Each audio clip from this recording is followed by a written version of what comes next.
bonjour, je m'appelle Olivier Guichard, je suis attaché culturel à la ville de Ferney-Voltaire et avec mes collègues, nous avons la charge, l'honneur et le plaisir de faire revivre l'héritage voltairien, puisque le petit village dans lequel s'est installé Voltaire il y a près de 250 ans, eh bien ce petit village aujourd'hui accueille 130 nationalités.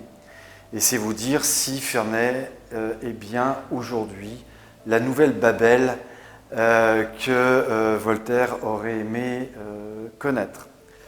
Voltaire a vécu ici de 1758 à 1778 et nous avons à cœur de valoriser les combats qui ont été menés à Ferney. Il s'agit d'un patrimoine vivant que nous développons avec un certain nombre de manifestations qui permettent de faire vivre la ville, les restaurants, les hôtels, et qui s'efforcent aussi de faire redécouvrir un patrimoine qu'on ne connaît pas toujours, comme le théâtre de Voltaire, qui fut un théâtre de combat, un théâtre engagé, et qui nous permet aujourd'hui, à travers les 3 théâtres de la ville, non seulement d'animer Ferney-Voltaire, mais de faire connaître aussi cette œuvre très importante, puisqu'au XVIIIe siècle, Voltaire était considéré comme le principal dramaturge de son temps, avant même Marivaux ou Goldoni.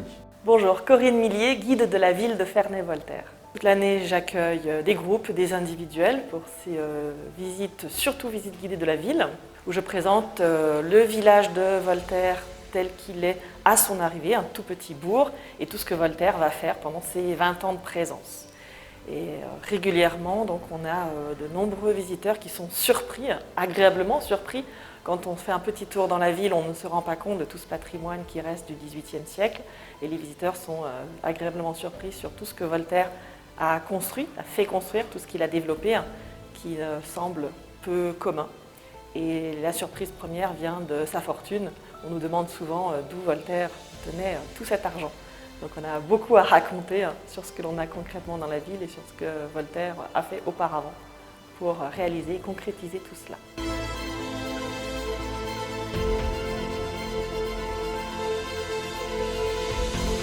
Donc l'espace de vie sociale de Ferney-Voltaire est rattaché et affilié à la Fédération nationale des centres sociaux.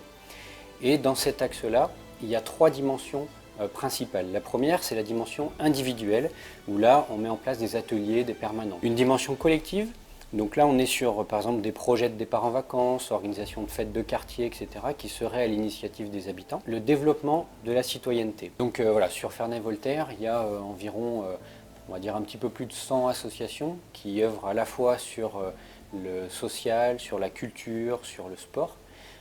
Et c'est ce maillage-là d'associations, plus le service social de la ville, plus l'espace de vie sociale, qui permettent finalement de répondre à un besoin de la population.